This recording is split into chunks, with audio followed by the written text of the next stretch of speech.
Terima kasih banyak rekan-rekan semuanya sudah hadir. Terima kasih semuanya telah hadir di sesi malam hari ini. Mungkin, ini ada beberapa yang peserta baru, tapi ada juga yang sudah pernah mengikuti dari batch pertama.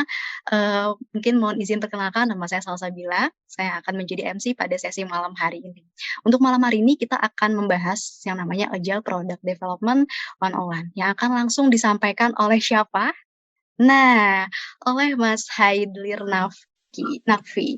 Beliau selaku CSO of Amuba Netmong PT Telkom Indonesia. Silakan semangat ya Mas Naffi, karena ini kayaknya pesertanya juga sudah semangat banget nih. Judulnya Agile Product Development 101. Kalau di course-course online gitu ya, 101 itu biasanya materi pengantar gitu ya, atau yang sifatnya kulitnya dulu, tapi nanti dia akan membawa ke hal-hal yang mungkin nanti boleh kawan-kawan notes gitu, mungkin nanti di googling dan seterusnya. Jadi lebih kepada membangun rasa keingintahuan lebih lanjut gitu ya, sebagai course pengantar. Nah, kalau tadi kawan-kawan udah memperkenalkan dirinya di chat, gitu, sekarang giliran aku. Jadi kebetulan tadi seperti yang dari MC sudah sebutkan, kebetulan saya juga co-founder dari netmong.id, salah satu startup di internal Telkom juga yang menyediakan aplikasi-aplikasi atau tools bantu bagi kawan-kawan IT untuk bisa mengelola infrastruktur jaringannya dengan lebih mudah gitu ya. Dan saat ini selain di netmong.id, saya juga bergabung di Telkom Corporate University Center di unit GOLIR atau Group of Learning Expert Innovator and Researcher. Saya bergabung di Telkom sejak 2015 dan bersyukur sudah muter di beberapa jenis pekerjaan, mulai dari sales, lalu ke operation di bagian data management, dan sempat juga di bagian inovasi atau development. Untuk yang berhubungan dengan sesi hari ini, kebetulan juga saya ketika di product development dapat kesempatan untuk bisa ngambil sertifikasi. Yang pertama Professional Scrum Developer, jadi Scrum tapi lebih ke developer timnya, dan yang kedua Professional Scrum Product Owner, yaitu sertifikasi Scrum untuk role Product Owner.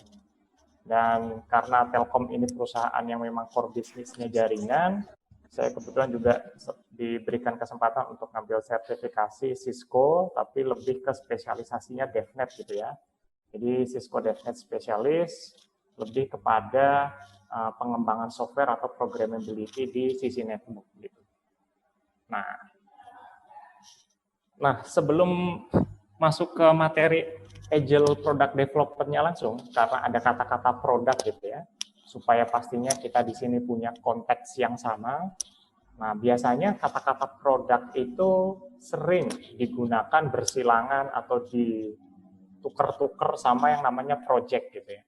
Project methodology, product development methodology, atau projectnya pakai Scrum, atau produknya yang pakai Scrum. Mungkin kan seperti itu. Nah, di sini kita coba cari konteks yang sama dulu, karena judulnya adalah produk, maka kita coba cari perbedaan dan persamaannya dengan project gitu ya, supaya nggak bingung-bingung. Nah, jadi kalau kita versuskan dulu keduanya, project dan produk. Yang pertama, kalau project itu rata-rata diukurnya adalah dari output-nya gitu ya. Gue dapat project nih untuk bikin pintu, maka yang dilihat adalah pintunya jadi. Ketika pintunya jadi, maka project-nya selesai, gitu kan ya. Sementara kalau produk, ketika produknya jadi, nah itu sebenarnya malah baru ujian awal tuh. Ujian selanjutnya masih menanti. Apa sih? Pasti muncul pertanyaan, apakah produknya ini bermanfaat atau tidak? Artinya ada penilaian atau feedback dari si pengguna. Artinya outcomes-nya yang dilihat. Gitu ya. Ada output, dipakai oleh pengguna, kita dapat feedback yang biasa disebut outcomes. Bisa positif, bisa negatif juga. Selanjutnya kalau project itu dinilai sangat bagus kalau dia yang pertama on scope. Lingkup kerjanya udah jelas semua dan terlaksana semua. On time, sesuai deadline, benar kan ya? Sama yang kedua on budget. Kalau bisa malah hemat gitu ya. Jadi on scope, on time, on budget. Itu project. Kalau produk yang dilihat adalah manfaatnya tadi. dan harus continuous atau berkelanjutan gitu ya. Jangan sampai cuman sebulan produknya bermanfaat terus selanjutnya ya mohon maaf ditinggalkan. Contoh yang di awal tahun ini rame apa namanya, aku lupa juga, Clubhouse ya kalau nggak salah, atau apa, aku lupa judulnya apa tuh aplikasi. Aku nggak tahu hari ini apakah masih rame penggunanya atau udah di mana nih, karena aku nggak apa ya, lihat di timeline itu rame lagi nih tentang aplikasi tersebut ya. Nah itu kalau produk. Selanjutnya juga kalau kita bicara project itu dilihat dia kualitasnya bagus kalau apa? Kalau work manajemennya atau prosesnya itu bagus. Jadi yang dilihat adalah proses-prosesnya gitu ya. Sementara kalau produk yang dilihat adalah hasilnya. Jadi result oriented gitu, konkret. Bentuknya yang dilihat dan manfaat. Lalu kalau project, karena tadi lingkup kerja atau scope, time, dan budgetnya sudah jelas, maka sebenarnya prediktif nih. Kita nggak peduli sebenarnya nanti mau dipakai atau tidak, tapi di kontraknya saya disuruhnya bikin pintu yang warnanya merah, ada gagangnya satu, misalkan seperti itu. Jadi udah jelas prediktif. Sementara kalau produk, dia sifatnya adaptif. Bisa jadi kita bikin produk, tapi ketika kita lempar ternyata dapat feedback yang mungkin kurang mengenakan. Artinya apa? Nah, itu harus kita jadikan saran yang membangun bagi kita untuk bisa perbaikan selanjutnya. Atau sifatnya adaptif, berubah-ubah. Kalau project, ada mulai, ada selesai. Ya kan? Selesainya ketika apa? Ketika tadi skopnya sudah terlaksana semua. Gitu. Kalau produk gimana? Produknya jadi, apakah terus timnya bubar? Seharusnya tidak, tapi tetap lanjut selama produk itu masih ada. Walaupun produk memang ada masa akhirnya, nanti akan dibahas di slide selanjutnya. Lalu kalau project yang terakhir adalah dia dibayarin dulu, diinvest dulu untuk menjanjikan apa? ROI atau keuntungan gitu ya. Sementara kalau produk, nah ini yang jangan salah kira bahwa bukan berarti kita produk jualan terus dapat duit. Nah, tapi yang terjadi adalah kita bikin produk, manfaatnya terdeliver untuk mendrive investment. Jadi ketika produknya jadi, manfaatnya kita deliver ke pengguna, wah investor malah jadi makin tertarik untuk invest ke kita. Nah, itu bedanya project dan produk kawan-kawan. Supaya konteksnya sama. Jadi yang kita bahas di sini produk gitu ya, yang continuous gitu. Nah selanjutnya apakah produk dan project ini berdiri sendiri-sendiri? Nyatanya tidak, mereka berdua bisa jalan beriringan. Contoh di gambar ini yang atas warna kuning adalah produk dan yang warna abu-abu di bagian bawah adalah project gitu ya. Nah, kalau kita lihat produk itu let's say kawan-kawan mungkin mulai dari yang namanya ide gitu. Wah, kayaknya bagus nih bikin something gitu ya. Nah, jangan sampai hanya berdasarkan dari ide, terus kawan-kawan langsung nekat bikin. Udah ngeluarin dana dan lain sebagainya, ngajak teman dan seterusnya. Sebaiknya cek dulu, apakah opportunity-nya, market segment-nya itu ada, dan seterusnya gitu ya. Nah, setelah dicek ternyata opportunity-nya ada, ini tuh menarik dan bisa bermanfaat seperti itu, maka kita tentuin. Oh, yang market kita mau itu yang bentuknya seperti apa ya, gitu kan, outputnya seperti apa. Dan nanti kita pastikan juga ketika outputnya jadi, kita tentukan dulu metriknya apa ya. Oh, ternyata metrik outcome yang kita harapin adalah penggunanya banyak, gitu. Atau yang beli revenue-nya gede, misalkan seperti itu. Nah, setelah outputnya atau desainnya ada, baru nanti mulai di bagian sini adalah produknya kita bangun, bener kan ya? Nah, ketika produknya kita bangun, nah disitulah baru kita lakukan, kita roll out sebuah project. Sah-sah saja kalau kawan-kawan di sini punya modal, nggak harus bikin produknya sendiri, tapi bisa di pihak ketiga kan ke pihak yang lain. Kita bikin project untuk pihak yang lain. Boleh seperti itu. Oleh karenanya produk dan project bisa jalan beriringan. Namun project di sini bisa dilakukan ketika desain produknya udah ada. Yang mau ngerjain produk tersebut udah tahu ini mau jadi seperti apa nih. Dan ketika yang di-develop itu jadi, project-nya berakhir. Udah sampai situ saja, gitu ya. Baru kalau project-nya berakhir dengan hasil produk yang sementara jadi dirilis kali ini, dirilis atau di launching. Apakah kalau project-nya selesai, produknya selesai? Enggak, kawan-kawan.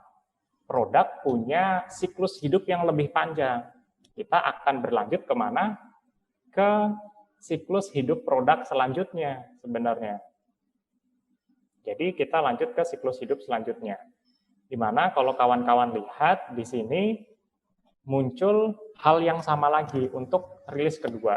Kita rilis pertama dapat feedback, let's say bisa positif, bisa negatif. Keduanya kita jadikan inspirasi untuk apa? Pengembangan selanjutnya. Oh, harus dibikin seperti ini. Dan seterusnya sampai akhirnya nanti kita, let's say punya tim sendiri ya, kita develop sendiri, atau kita projectkan lagi, boleh seperti itu. Launching lagi atau rilis lagi, maka ada versi-versi selanjutnya gitu. Dan seterusnya itu berulang terus gitu ya. Mungkin kawan-kawan juga merasakan kalau aplikasi di HP kenapa kok update terus seperti itu. Ada beberapa kejadian kenapa kok produk itu dimatikan gitu ya. Mungkin karena memang manfaatnya sudah nggak terasa, akhirnya terus nggak ada lagi yang pakai produknya, sehingga ya mau nggak mau let's say harus kita matikan. Atau yang kedua, bensinnya habis. Nah, atau runway-nya habis. Itu kalau kata-kata di orang berwirausaha, modalnya apa sih? Ya mohon maaf, uang gitu ya salah satunya. Ya kalau modal uangnya habis ya mohon maaf, harus kita tunda dulu lah, atau kita kubur dulu produk yang mau kita jual misalkan seperti itu. Kita shutdown dulu gitu. Nah, itu mungkin bagaimana produk dan project bisa jalan beriringan. Ini contoh kalau kawan-kawan di sini pakai browser gitu ya. Salah satu yang terkenal adalah Chrome, Google Chrome. Nah, Google Chrome itu juga punya siklus. Setiap 6 minggu dia ngeluarin versi stabil. Jadi versinya akan nambah. Satu. Sekarang kalau nggak salah Google Chrome itu udah versi 92. Dan mereka butuh waktu sekitar 7 minggu untuk menstabilkan versi yang beta jadi versi rilis stabil gitu ya. Jadi Google Chrome pun punya siklus tersendiri. Oleh karena di sini aku jadikan contoh karena Google Chrome bukan project tapi produk. Jalan terus di setiap developernya bisa jadi ada project-project seperti itu. Nah, selanjutnya tadi sudah terlihat bahwa produk itu bertambah terus gitu ya versinya. Otomatis nggak hanya nambah versi atau angkanya saja lah, fiturnya nambah dan seterusnya. Oleh karenanya di sini kita kadang juga melihat bahwa produk development itu sifatnya incremental gitu ya. Mungkin ketika awal rilis sifatnya itu minimum viable product, sangat minim begitu ya. Nah, sekarang sebagai gambaran, kalau misalkan memang tujuannya bikin produk adalah mobil, seperti nomor 4 yang ada di atas kanan, seharusnya incrementalnya itu seperti apa sih incrementalnya gitu ya. Nah, kalau mobil bukan berarti terus rilis pertamanya hanya rodanya satu aja gitu ya. Enggak seperti itu, baru nanti jadi roda 2 dan seterusnya. Sebaiknya adalah secara fungsionalitas dan pengalaman penggunaan itu dapat. Jadi kalau mobil itu judulnya adalah alat transportasi, ya mungkin yang bisa kita tawarkan dulu adalah ya kita nggak bisa bikin mobilnya langsung nih. Kita bikin dulu skateboardnya, baru rilis ada update minornya, tambahin bendera. Siapa tahu menarik gitu ya. Lalu jadikan sepeda dan seterusnya sampai akhirnya nanti jadi sesuai dengan ekspektasi dari customer-nya gitu. Nah, memang ini kalau yang secara teori gitu ya, itu incremental seperti ini gambarannya, secara fungsionalitas dan pengalaman bagi customer-nya. Tapi tidak semuanya ternyata menerima customer itu incremental sifatnya seperti ini. Kalau mungkin masyarakat umum mungkin masih menerima. Tapi kalau kita bicaranya B2B bisnis atau industri, kita jualannya ke perusahaan, nah biasanya yang seperti ini itu nggak diterima. Yang diterima adalah kita bikin dulu rilis yang pertama itu agak panjang gitu ya, mungkin sekian bulan, jadi sudah agak besar atau sudah fungsionalitasnya sudah sangat banget jadi, nah nanti baru diadaptasikan atau dimodif-modif sesuai agar tetap sesuai dengan kemauannya user itu di tahap-tahap selanjutnya. Jadi sifatnya bukan lagi yang dibuat pertama kali sepeda, tapi udah dalam bentuk mobil yang mungkin ya bodinya masih belum di cat misalkan seperti itu, belum ditambahin aksesoris ini itu misalkan. Jadi pastikan lagi ketika kawan-kawan mau mendevelop produk pun, bikin MVP dan incremental product development-nya pun itu jangan semena-mena kita samakan semuanya, kita generalisir. Ada segmen-segmen dari market, khususnya B2B yang memang maunya sudah jadi, yang hampir jadi seperti itu. Baru kita tambah sedikit-sedikit. Nah, itu incremental product development. Jadi tadi kita udah bicara, kita fokusnya ke produk dan incrementalnya gitu ya. Nah, ini aku giring dulu nih supaya dapat nih nanti nyambung ke agile-nya nih. Nah, sekarang kita masuk ke sini bahwa ada pepatah bilang kalau kalian mau menang di sebuah peperangan, kalian harus pahami musuh kalian dan diri kalian sendiri. Itu kata Sun Tzu gitu ya. Maka kita harus tahu dulu, kita saat ini itu hidup di era apa sih? Oh, era digital gitu. Yang kalau di slide-slide atau di sesi-sesi presentasi yang lain, mungkin era digital itu sangat asosiatif dengan yang namanya VUCA gitu ya, yang sifatnya volatile, uncertain, nggak tentu, kompleks, dan ambigu. Jadi kadang bikin produk X bisa berhasil, tapi kadang nggak berhasil juga, atau berhasil tapi pendek. Atau ada produk yang ternyata nggak laku selama 2 tahun, tiba-tiba jebret laku gitu. Kan kita nggak tahu apa yang terjadi gitu ya. Nah, itu namanya VUCA gitu ya, dan masih banyak varian lainnya, tapi intinya nggak jelas gitu ya. Maka ketika kita memastikan bahwa problem yang mau kita solve gitu ya, itu nggak jelas atau dalam hal ini butuh trial and error, maka let's say itu bisa kita anggap masuk di bagian yang kompleks gitu ya, dari sisi certainty dan agreement. Tapi bisa jadi juga sebenarnya apa yang mau kita buat itu udah jelas. Oke, mau bikin mobil yang rodanya 4, catnya warnanya apa, aksesorisnya apa, kursinya seperti apa, dan seterusnya. Itu mungkin secara aftermarket gitu ya, udah ada tuh yang jual per partnya gitu. Kita mau assemble itu atau rakit itu. Jadi sebenarnya kan udah jelas ya, yang mau kita buat apa, dan sudah agree dengan teman-teman kita tuh mau buat ini loh gitu. Kalau kita sudah tahu apa yang mau kita buat, maka itu nggak masuk ke yang kompleks. Bisa jadi masuk ke yang ada di kiri bawah, yang mana sebenarnya ya kita nggak perlu memakai cara trial and error, tapi kita pakai cara yang serial atau waterfall, yang kita bisa manfaatin best practice yang ada di lapangan sesuai dengan standar dan sifatnya rasional gitu. Jadi menghindari namanya trial and error gitu ya. Jadi nggak semua hal itu masuk ke dalam kompleks, butuh trial error atau nanti cocok untuk menggunakan pendekatan agile begitu ya kondisinya. Jadi nggak semuanya cocok masalah itu diselesaikan dengan pendekatan agile. Harus kita pastikan apakah memang kita butuh agile atau tidak. Nah, sekarang kita masuk ke agile-nya. Kalau kita bicara agile, itu nggak afdol kalau nggak bicara tentang agile manifesto gitu ya. Sebenarnya Agile Manifesto ini di tahun 2001 gitu ya. Sebenarnya keluarnya pun setelah munculnya Scrum, Extreme Programming, dan lain sebagainya. Suasana kebatinan saat itu ada software developer senior ngumpul di Utah, Amerika. Mereka diskusi-diskusi bahwa kok kayaknya di perusahaan tempat kita bekerja itu penggunaan metodologi itu hanya sebatas formalitas gitu ya. Yang penting ada dokumentasi sesuai proses, tapi nggak fokus terhadap soul dari software yang dibuat itu supaya pada akhirnya bermanfaat atau sesuai dengan keinginan user gitu ya. Maka dari alasan seperti itu mereka bikin 4 Agile Manifesto dan 12 Agile Principle sebenarnya. Jadi ada 4 plus 12.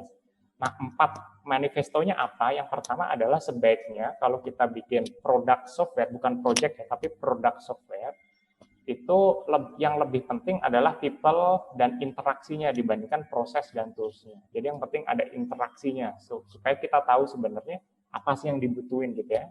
Dan ini nyambung ke yang kedua, yang paling penting juga adalah customer collaboration dibandingkan contract negotiation. Lalu yang ketiga adalah lebih penting juga daripada bikin dokumentasi banyak, desain dalam bentuk dokumentasi banyak, tapi nggak segera dibikin nih softwarenya atau produknya. Maka lebih penting di sini adalah working softwarenya. Jadi software jadinya yang lebih penting dibandingkan dokumentasinya. Gitu. Dan yang terakhir di Agile Manifesto adalah responding to change itu over following a plan. Jadi bisa jadi plan sudah dibuat, tapi kalau misalkan memang ketika kita punya produk ternyata ekspektasi usernya tiba-tiba berubah gitu ya, ya mau nggak mau ya sebaiknya kita responding to change gitu ya. Daripada ikutin plan sudah jadi tapi ternyata nggak kepake karena ekspektasinya berubah gitu ya. Nah, ketika keluar 4 Agile Manifesto ini bukan berarti artinya yang kita ambil adalah yang 4 di kiri ini gitu ya, customer collaboration, people interaction, working software, dan responding to change. Tetapi yang kanan ini juga aspek-aspek yang penting di dalam sebuah software development, itu penting banget. Kalau nggak ada kontrak negotiation, ya nggak fair juga gitu kan. Tetapi pastinya dari sisi prioritas sebaiknya memang supaya soul-nya dari produk dapat ya, yang kiri ini sebaiknya lebih diperhatikan juga dibandingkan yang di kanan. Jangan terjebak dengan aspek-aspek yang di kanan. Intinya sih itu. Bukan tidak penting, tapi lebih diprioritaskan yang sebelumnya. Itu tentang Agile Manifesto di suasana kebatinan pada tahun 2001 saat itu. Nah, selanjutnya juga, mungkin kawan-kawan tahu, kalau mungkin saya nggak tahu di sini yang banyak yang hadir perempuan atau laki-laki, tapi sepertinya kalau sepak bola itu mau perempuan laki-laki masuklah. Kalau di sepak bola taktiknya tuh ada banyak kawan-kawan ya kan, ada tiki taka yang lebih mempertahankan ball possession gitu ya, atau counter attack atau parking bus, semuanya di belakang semua, yang penting nggak kebobolan gitu ya. Begitu juga dengan sebenarnya agile, itu nanti ada banyak gitu ya. Nah, kembali lagi ke sepak bola, apa yang terjadi kalau setiap orang di dalam tim 11 orang itu pikirannya macam-macam. Gue maunya pakai tiki taka, yang satunya yang lagi main juga, gue maunya pakai sistem parking bus dan seterusnya. Beda-beda kan, nggak kompak kan. Nah, kalau nggak kompak ya pada akhirnya kalau mungkin di pertandingan tarkam gitu, antar kampung mungkin masih bisa lah menang gitu. Tapi kalau di profesional, kok firasatku probabilitasnya kecil gitu. Maka sebaiknya memang kita dengan tim kita bekerja, pastikan dulu mau pakai agile methodology yang mana gitu. Pastikan dulu supaya satu suara. Ada banyak agile methodologies, mungkin nanti boleh di searching satu-satu, ada feature driven development, ada di SDM, Dynamic System Development Method, ada Crystal Method, Scrum, Kanban, Adaptive Software Development, XP atau Extreme Programming, dan Lean Software Development. Nah, kalau kita bahas semuanya, habis nih sesi ini gitu ya, bahkan kurang gitu. Maka mungkin di kesempatan kali ini yang akan kita coba detailkan sedikit adalah di agile metodologi yang namanya Scrum gitu ya. Nah, jadi apa sih Scrum itu? Nah, di sini ada alamat di scrumguides.org/scrumguide.html. Jadi Scrum itu ada petunjuknya kawan-kawan, ada bukunya, ada guide nih yang kawan-kawan bisa baca sebenarnya. Nah, pada kesempatan malam ini mungkin aku akan merujuk ke guide tersebut gitu ya, di dalam Scrum guide tersebut. Scrum ini apa sih?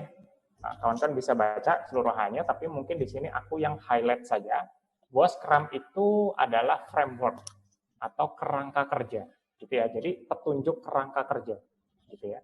Yang selanjutnya yang mau diaddress itu yang problem yang seperti apa sih? Problem yang kompleks, berarti sesuai ya dengan Stacy diagram, Stacy matrix yang tadi, hanya yang kompleks gitu. Kalau simple ya nggak cocok pakai Scrum, buang-buang tenaga saja. Gitu kan. Nah, jadi kerangka kerja untuk problem yang kompleks dan untuk delivering product, jadi produk ya, bukan project. Karena kalau project sudah pasti skopnya apa, kalau produk tadi belum pasti. Dan harapannya bisa mencapai highest possible value. Jadi sifatnya pun masih possible. Jadi kemungkinan, hipotesa gitu ya. Harapannya sih bisa mendeliver value yang paling tinggi. Jadi kata kuncinya kerangka kerja, kompleks, problem, yang di-address produk, dan hipotesanya highest possible value. Itu kata kunci di Scrum. Terus kembali lagi ke Stacy Matrix. Kalau tadi apakah agile itu cocok di semuanya? Belum tentu juga. Begitu juga ketika kita melakukan product software development, software product development, apakah Scrum cocok di semuanya? Enggak.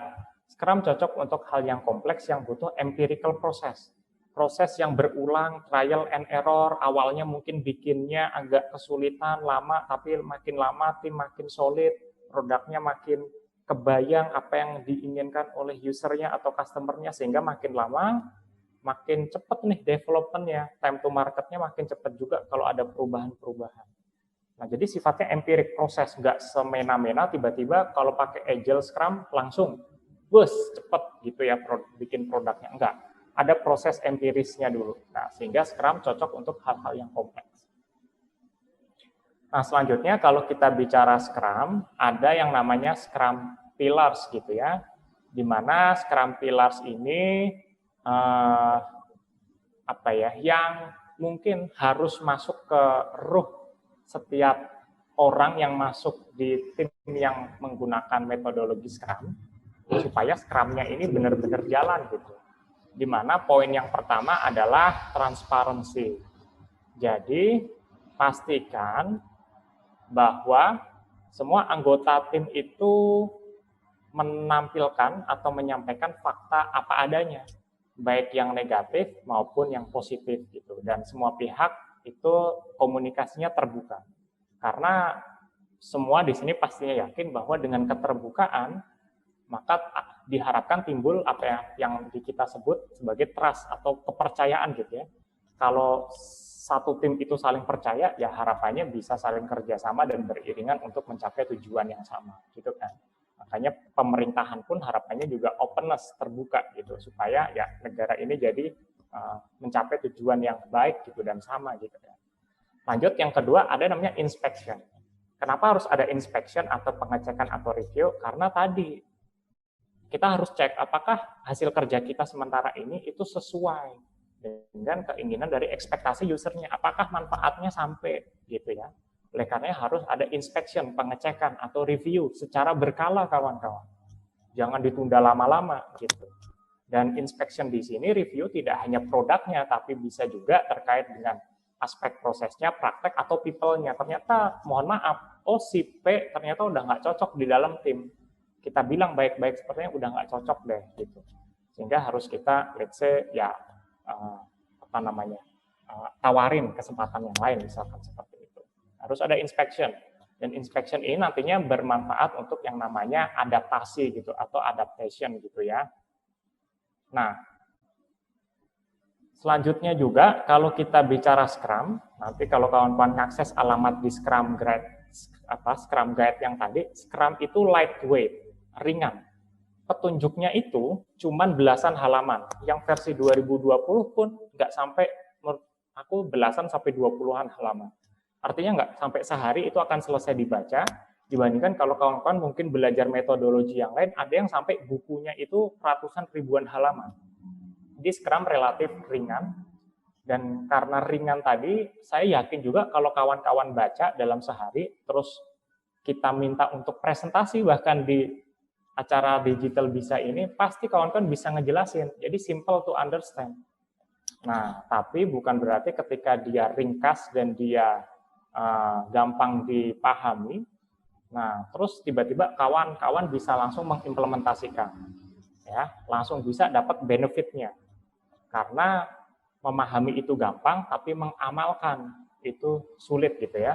Butuh kedisiplinan, butuh semangat pantang menyerah, kegigihan untuk bisa pada akhirnya nanti ketika let's say udah coba implementasi Scrum selama beberapa minggu, beberapa bulan, kawan-kawan bisa memanen nih manfaat-manfaat dari Scrum gitu ya. Nah, terus mungkin pertanyaan selanjutnya, emang Scrum itu yang kayak gimana sih? Dari tadi disebutin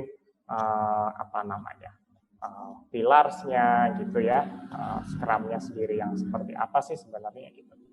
Karena tadi Scrum sifatnya metodologi atau cara kerja, maka pasti ada yang mengerjakan Scrum tersebut. Kalau di sepak bola yang melakukan tiki taka ya 11 pemain sepak bolanya. Kalau di Scrum ada namanya Scrum Team. Nah, Scrum Team ini kalau sesuai Scrum Guide-nya yang versi terbaru, sebaiknya timnya itu kecil gitu ya. Ditulisnya adalah 10 atau kurang, 10 atau lebih sedikit gitu. Dan anggota timnya siapa saja? Anggota timnya itu ada 3 kawan-kawan. Yang pertama ada namanya product owner yang memanage product backlog atau list fitur-fitur yang diharapkannya sehingga bisa bermanfaat gitu ya. Yang kedua ada namanya di sebelah kiri Scrum Master. Dia yang bertugas untuk meremove gitu ya kalau ada kendala-kendala di dalam tim. Dan yang ketiga adalah development team. Walaupun kata-katanya development team, tapi bukan berarti hanya orang yang nge-develop software. Kalau misalkan yang dibutuhkan untuk bikin sebuah produk ada namanya UI UX designer, ada QA tester, ada software developer juga, ada sistem administrator dan lain sebagainya, itu tetap disebut development team karena kita bicara timnya gitu ya. Jadi ada product owner, scrum master dan development team. Nah, yang diharapkan dari produk development team adalah orang-orang yang punya skill set bentuknya T, kawan-kawan. Jadi dia tidak hanya di dalam coding, misalkan seperti itu, tapi let's say kalau software developer ahli di coding, tapi let's say dia juga harus bisa misalkan bikin automated testing, bisa mengoperasikan Linux untuk ngedeploy aplikasinya, bahkan kalau dia front end mungkin bisa sedikit-sedikit desain gitu. Harapannya apa sih dengan skill set yang sifatnya T? Nah, timnya kerjasamanya jadi bisa cross fungsional, nggak saling bergantung satu sama lain, bisa saling mengisi. Lalu kalau yang product owner, harapannya adalah orangnya ini punya karakter yang entrepreneurship atau jiwanya itu berwirausaha. Oleh karenanya sifatnya daya juangnya tinggi gitu ya, tahu bisa berkomunikasi, membaca situasi pasar dan seterusnya.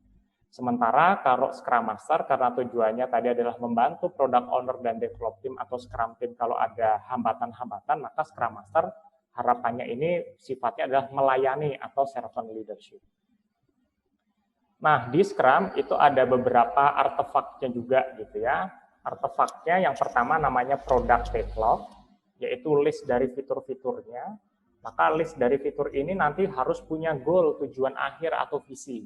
Maka product backlog biasanya ditemani dengan yang namanya product goals.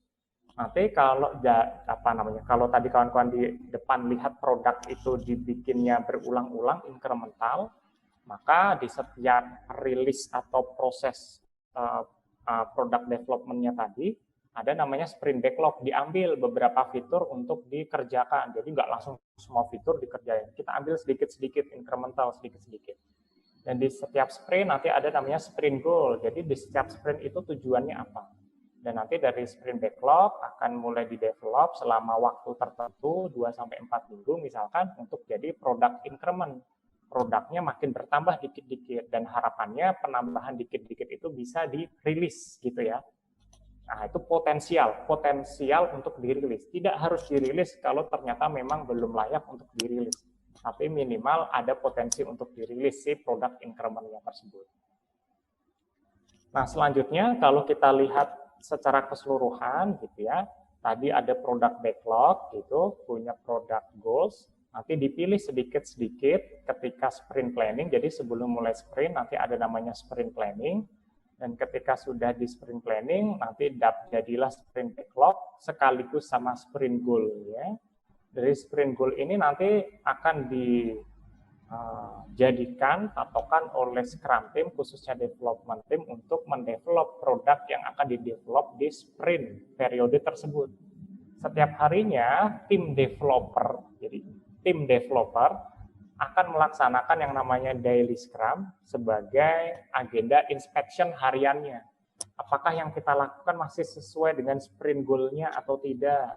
Ada hambatan atau tidak? Kalau ada, bisa kita selesaikan sendiri atau tidak? Atau harus kerjasama dengan teman kita yang lain, atau kita laporin ke product owner atau Scrum Master-nya kalau ada kesulitan, misalkan seperti itu. Nah, kalau tertentu, misalkan kita pilih stabil setiap 2 minggu satu sprint, nanti di akhir kita ngundang end user-nya atau stakeholder-nya, misalkan atasan kita dan seterusnya yang memang menginvest ngasih duit ke tim Scrum ini untuk bikin produk, untuk melakukan sprint review. Nah, dari sprint review, kita dapat beberapa insight, karena sifatnya review atau inspection tadi, hasilnya bisa jadi adalah pastinya increment-nya tadi, atau yang paling penting sebenarnya adalah feedback, baik itu positif atau negatif, gitu, yang nantinya bisa jadi itu akan jadi bisa produk backlog yang baru, atau mungkin urutan produk backlog-nya berubah. Oh, ternyata yang kita taruh paling atas saat ini tuh udah nggak dibutuhin sama customer karena keinginannya udah beda.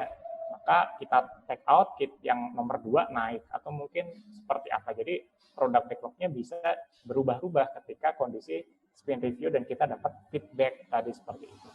Nah, kalau sprint review fokusnya ke review produknya, kalau sprint retrospektif fokusnya kepada prosesnya, prakteknya, people-nya. Kalau yang baik ya diterusin, kalau ada praktek-praktek yang nggak baik ya kita hindarin, kita take out.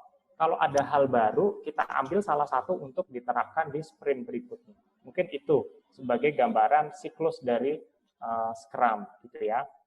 Mungkin pertanyaan selanjutnya, kalau misalkan produknya gede, apakah cukup 10 orang pakai satu tim saja? Enggak. Memungkinkan di Scrum itu, Scrum timnya ada beberapa.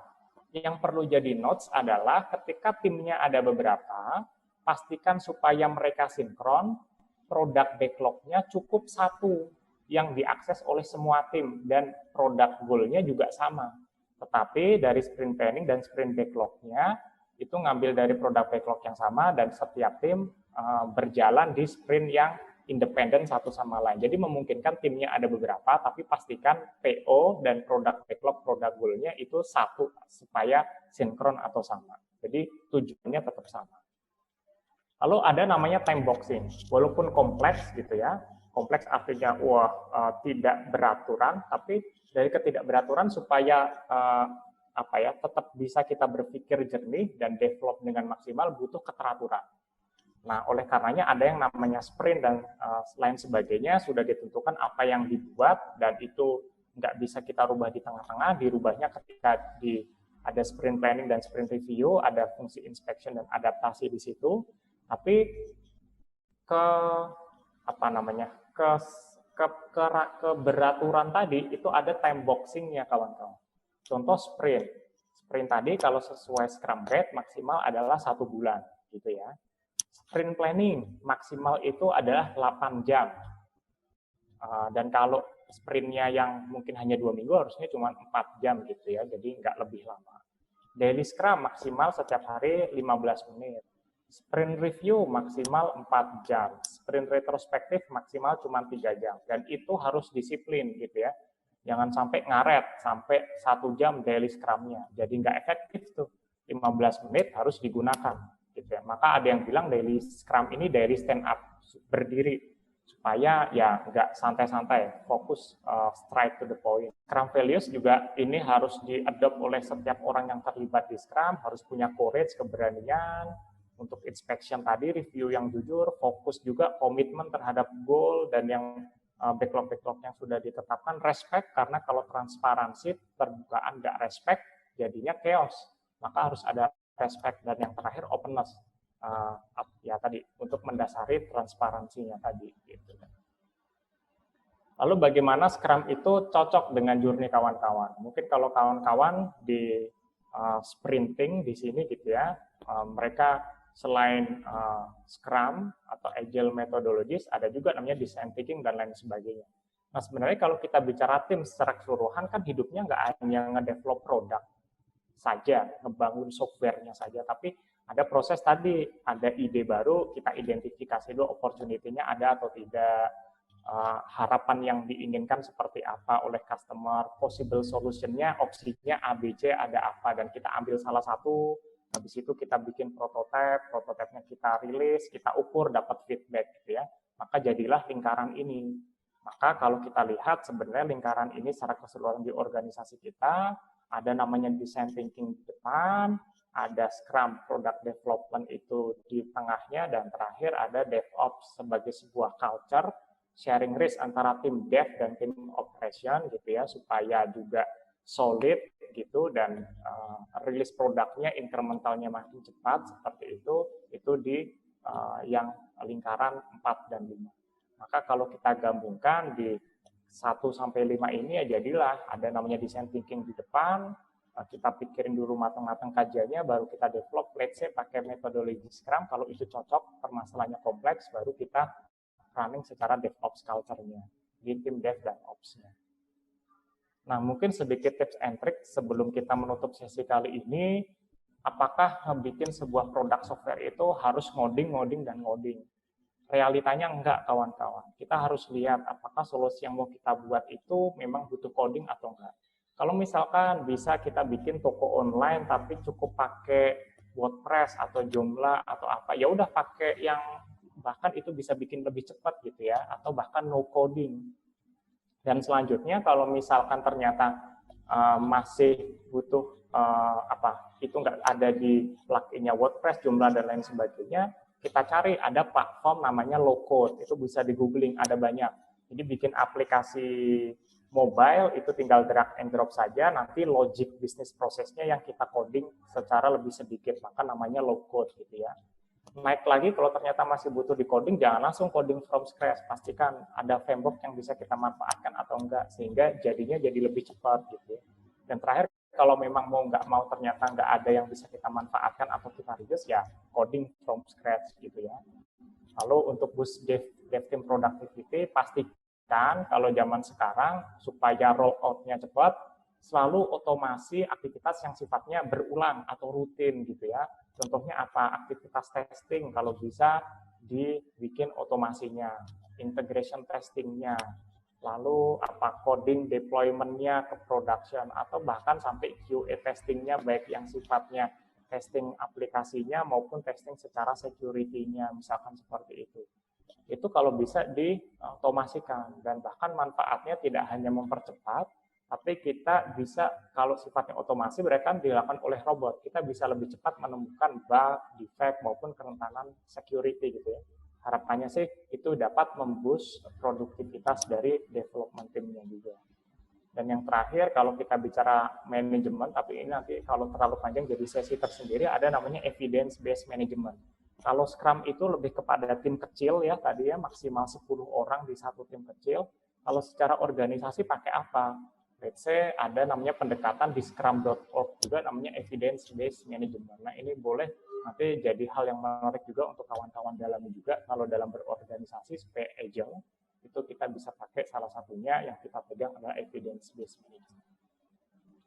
Oke, mungkin kawan-kawan dan kawan-kawan sprinting, MC, sampai di sini dulu nih pemaparannya, karena mungkin di jam 19.52 juga. Silahkan kalau dari kawan-kawan mungkin ada yang mau ditanyakan, didiskusikan, atau bahkan mungkin ada yang sudah pernah ikut product development, sifatnya Scrum atau Agile juga, dan mau sharing juga, menurut aku boleh juga nih sharing untuk ditularkan ke kawan-kawan yang lain yang hadir di sini juga. Mangga, saya kembalikan dulu nih ke MC. Siap, izin saya akan bacakan dari satu pertanyaan terlebih dahulu, datang dari Mbak Anindya Adiutawati. Kak, mau nanya, apakah hingga saat ini dalam metode Scrum dan di beberapa startup atau perusahaan ini masih menggunakan timer berprogres 15 menit?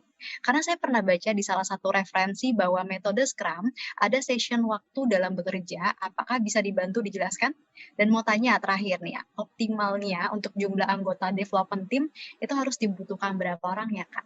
Sekian Mas Nakfi, kita menjawab dulu ya pertanyaan dari Mbak Anindya. Siap, makasih banyak Mbak Anindya. Mungkin kalau yang tadi aku pahami, tadi kan kata kuncinya mungkin yang termention 15 menit. Mungkin ketika daily stand up-nya mungkin itu ya. Kalau kita bilang gitu ya, memang daily stand up itu time boxing-nya adalah 15 menit. Tapi kalau misalkan bahkan 15 menit itu sebelum 15 menit sudah selesai, ya nggak apa-apa, selesai saja. Nah, mungkin yang jadi pertanyaan adalah apa yang terjadi kalau lebih dari 15 menit? Ya, ketika di awal-awal kita implementasi Scrum mungkin pertama kali, ya itu hal yang sering terjadi normal. Di tim saya dulu mungkin 2 tahun yang lalu ya seperti itu. Kayak semua masalah diobrolin ketika Vicon gitu ya. Nah, itu artinya apa? Artinya ya daily stand up-nya nggak efisien. Sebaiknya memang daily stand up itu 15 menit, kita segera bagi saja, oh ini gue ada masalah, siapa yang bisa bantu. Solving problemnya bukan ketika di daily stand up, tapi oke, nanti kita janjian ya pair programming di sesi yang lain. Jadi daily stand up-nya itu clear, masalah global di perharinya itu udah terangkum semua di situ. Jadi bukan masalah harus 15 menit atau tidak, tapi kalau menurut aku 15 menit itu menggambarkan efektivitas dan efisiensi dari komunikasi development team. Lalu berapa sih jumlah development team yang disarankan? Kalau sesuai dengan Scrum Guide, itu kalau satu Scrum Team berarti kan kalau bisa 10 atau kurang gitu ya, karena memang harusnya tim yang agile, adaptif, itu lincah, itu kecil. Maka kalau kita kurangi PO dan Scrum Master-nya, berarti mungkin development team itu sekitar 8 orang atau kurang gitu ya. Kalau di tim saya sendiri bahkan terkadang cuma 4 orang, cuma 3 orang, seperti itu kondisinya. Oke, thank you Mas Naffi. Gimana Mbak Anindya? Apakah sudah menjawab jawaban yang diberikan oleh Mas Naffi tadi? Saya boleh nanya lagi ya dari speaker. Jadi Boleh. kebetulan di kantor saya juga memakai metode itu, Mas. Nah, cuma kadang saya tuh masih bingungnya di sini itu saya nih bagian development team, dia tuh kadang apa ya? Jadi kayak inspeksinya juga tuh pakai tiap 15 menit tuh selalu ditanyain, itu kadang yang bikin saya jengkel juga. Oh, Apakah ya. metodenya memang seperti itu atau gimana Oh, baiknya gitu? ya. Oke, kalau ini aku lebih baik nggak nebak ya atasannya umur berapa gitu ya. Tapi sepertinya itu lebih kepada kalau kita misalkan sebagai atasan nge-manage apa ya tim gitu ya. Ada yang namanya micromanage, ada yang namanya macromanage gitu. Kalau macromanage ya kita pastikan tujuannya apa gitu ya. Kita kasih guidance atau petunjuknya saja. Kita kepada tim kita mau ngebikinnya gimana. Tapi memang ada beberapa jenis atasan, saya pun pernah terlibat di situ, yang mana ya ada atasan yang pinginnya ngecek terus gitu ya. Ya memang rasanya kadang kurang enak kita sehingga kita nggak bisa menyalurkan kreativitas kita. Tapi kalau menurut aku sebaiknya ketika dapat yang seperti itu dikomunikasikan saja gitu loh, Mbak. Kita yakinkan kepada atasan bahwa kita tuh bisa Pak, saya bisa dipercaya, saya pun memahami apa yang Bapak maksud, tolong berikan saya kesempatan dulu nih, misalkan seminggu ini, gitu kan? Apakah apa namanya? Mungkin evaluasinya jangan per 15 menit lah, tapi mungkin ketika jam makan siang sama akhir kerjaan saja, kasih kesempatan dulu sehingga pada akhirnya kita bisa membangun kepercayaan kita sama atasan. Aku kira sih lebih ke situ ya, kita pas lagi nggak mujur ketemu atasan yang mungkin micromanage. Menurut aku sih seperti itu. Mungkin semoga saran tadi bisa membantu lah Mbak Amin tadi. Gitu. Baik, Mas Naffi, kita lanjut ke pertanyaan. Siap. Ya, pertanyaan berikutnya ini datang dari Mas Abdullah. Kita coba tanyakan. Yang saya tanyakan bagaimana di zaman digital ini bisnis saya bisa berkembang dengan pesat atau maju dengan bantuan digital. Terima kasih. Boleh Mas? Siap. Oke, kalau mungkin tadi ngelihat video bumpernya dari Sprinting ya, Mas Fatia. Digital itu kan bukan apa ya? Kalau bahasanya pas Mas Fatia tadi apa Kak bilang? Bukan teknologi gitu ya, Yes. bukan juga tools, tapi saya ingat aku adalah mindset gitu ya. Nah, maka ya mungkin kita harus lihat per kasusnya dulu sih. Apakah memang apa yang di area bisnisnya Bapak, mungkin nanti boleh cerita sedikit areanya apa dulu.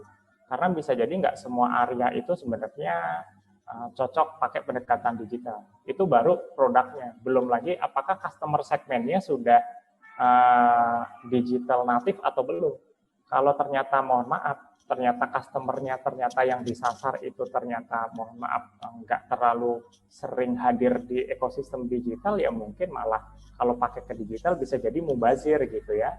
Nah, jadi pastikan dulu area bisnisnya apa, market segmennya di mana. Kembali lagi ke rumus dasar apa namanya, kita berbisnis gitu ya, kenali dulu customer-nya juga, seperti itu. Apakah memang digital ini nantinya jadi ekosistem yang pas untuk kita gunakan untuk memperluas atau menumbuhkan bisnis kita. Biasanya seperti itu. Karena tadi aku belum tahu juga area bisnisnya apa seperti itu. Tapi kembali lagi kalau mindset digitalnya itu sebaiknya memang ada gitu ya.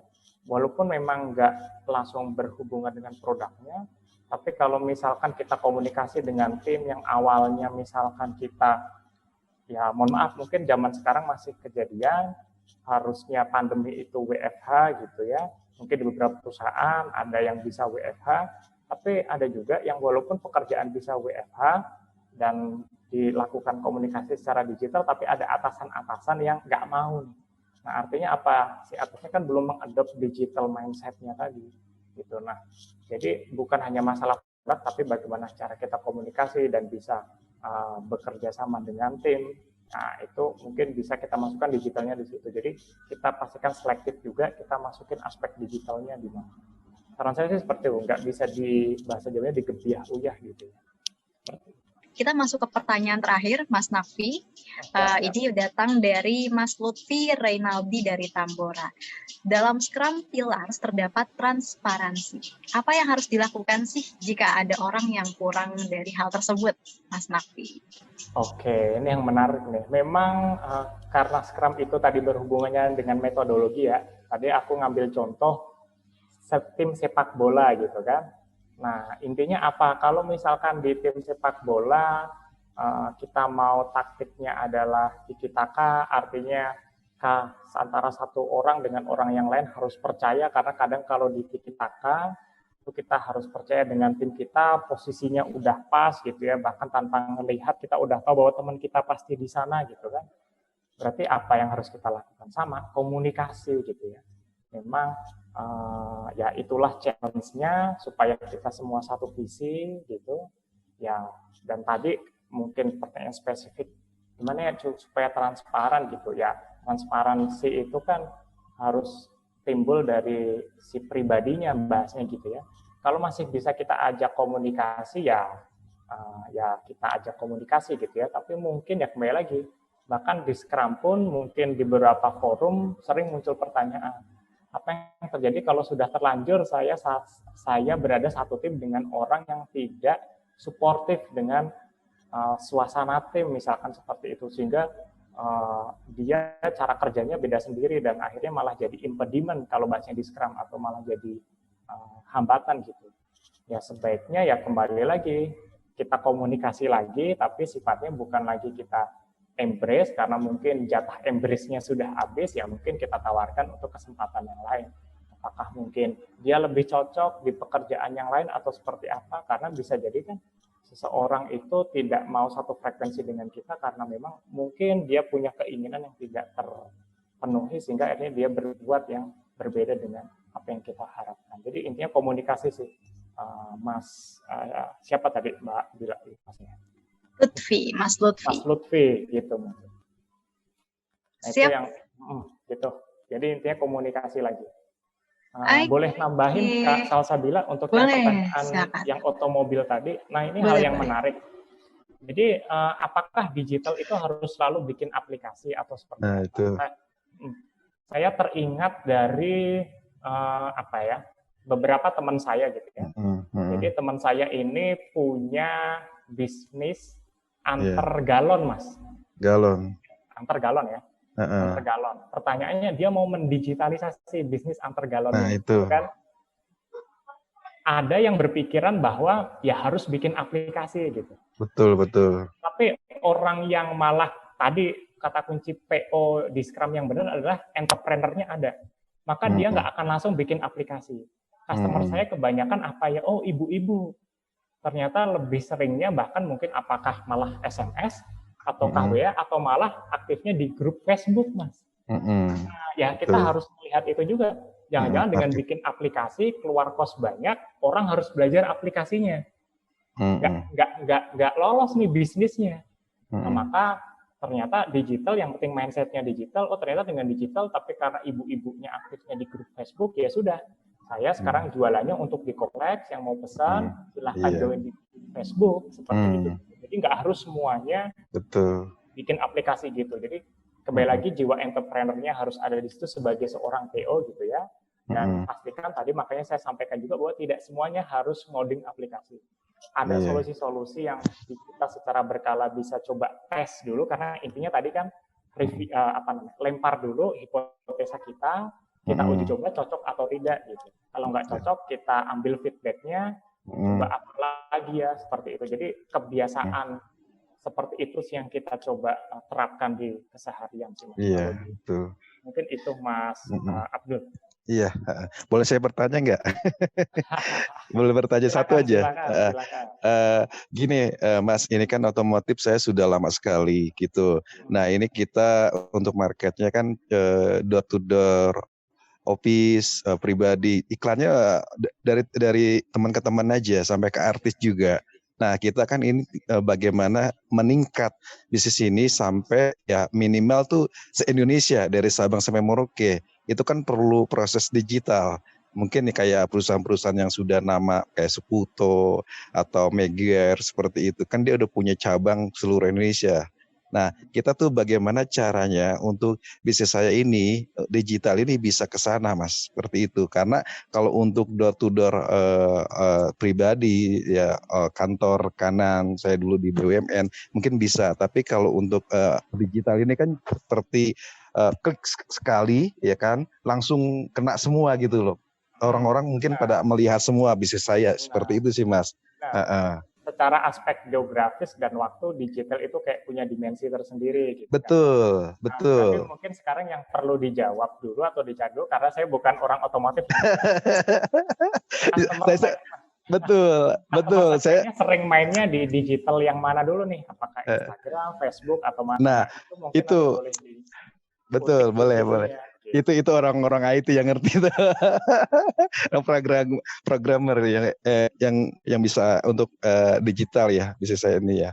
Kayak gitu. Yang nggak harus programmer sih, mungkin kalau boleh dicari untuk meningkatkan marketingnya dulu, boleh dicari mas apa namanya digital marketing strategis mas, ada Oh orangnya gitu. sendiri gitu. Mungkin itu kata Iya. kunci yang mungkin nanti kalau masnya lagi hiring atau cari tim yang lagi membantu, karena fokusnya Mm. tadi aku ngeliatnya lebih ke marketingnya dulu, bisa dicari tuh digital marketing strategis. Oh gitu ya, iya.